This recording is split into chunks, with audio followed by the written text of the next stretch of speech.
The riots that began in New York and Chicago are beginning rather in LA, have spread now to New York, Chicago. They're saying they're coming to Atlanta, also to Florida, naming some other states where they're going to be.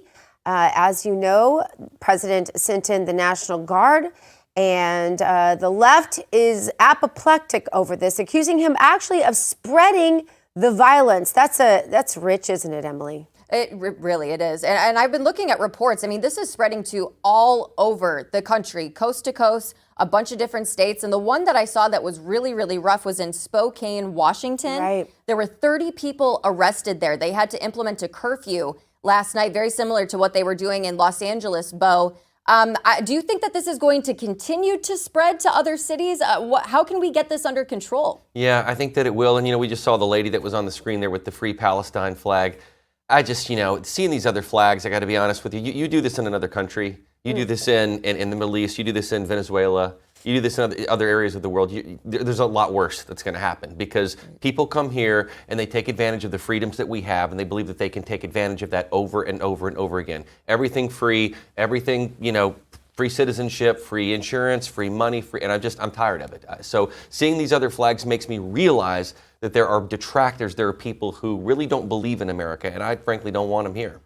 Yeah, well, this is all AstroTurf. This is all paid for by outside sources, most of them communist linked, but the government is looking into that, and that's good. Gavin Newsom saying that this was just such an isolated incident, so small that it's being blown up in the media. As you pointed to, Emily, it's spreading like wildfire literally across the nation. Out of 400, a little more than 400 arrests in Los Angeles proper, 330 of them were illegal. So these are non-Americans coming to our country, threatening our federal buildings, which is the reason why the president had a mandate, to send in the National Guard. And so the lies from the left are just being disproven over and over again. And that's why almost 60% of people actually in the U.S. right now support President Trump sending in the National Guard. Let's check out today's Bible verse. It's from Luke 1, verse 79. And it says, "And you, my child, will be called a prophet of the Most High because of the tender mercy of our God, which by the rising sun will come to us from heaven to give light to those who sit in darkness and the shadow of death, to guide our feet into the way of peace." Well, the anti-riots have begun engulfing Los Angeles for days now, and we are seeing the riots spread across the country. These people do not want their anti-ICE riots. I want to be very specific about that.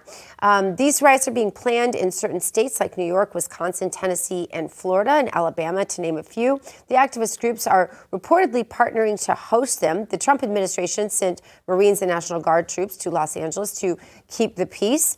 So where will things go from here? Gavin Newsom has this message for President Trump. Take a listen.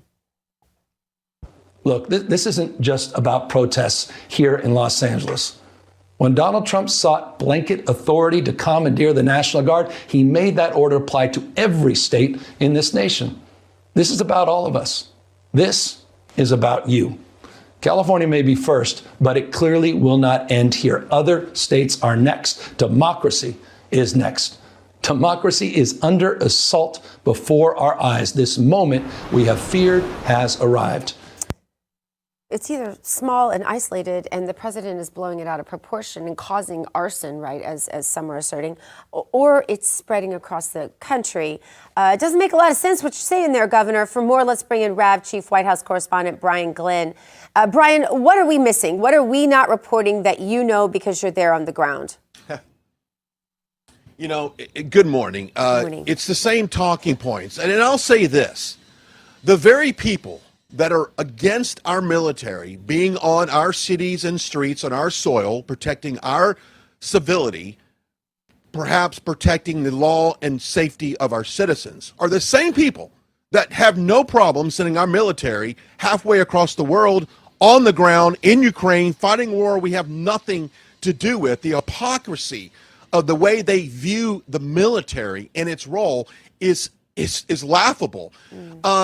President Trump is doing the right thing here. This is an 80% issue, even across the board on Democrats. Most Democrats agree that what they see on TV right now, the lawlessness, the smashing police cars, the looting, the rioting, the assault on police officers and National Guard and our military, you cannot stand for that. You have to stamp it out as soon as possible. This will spread to other cities. We're already seeing this weekend over 1,500 U.S. cities expecting this No King protest, these rallies that will come together. Not far from here, just in Virginia, they're expecting a human chain where they're going to basically come together, lock arms, and show solidarity against the, quote, threat to our democracy. This does not end anytime soon. I have a feeling that there's a lot of people in small towns across the USA will be inspired to do what we're seeing right now, but hopefully it doesn't escalate to the violence that we've seen in Los Angeles. Brian, as you mentioned, they have no problem sending our military abroad to endless wars, but they also had no problem, let's remember, during COVID, sending the military into people's homes to make sure they were complying with their arbitrary rules that they were trying to enforce while Gavin Newsom was eating at French Laundry, Emily. Yes, I remember Correct. that incident. Correct.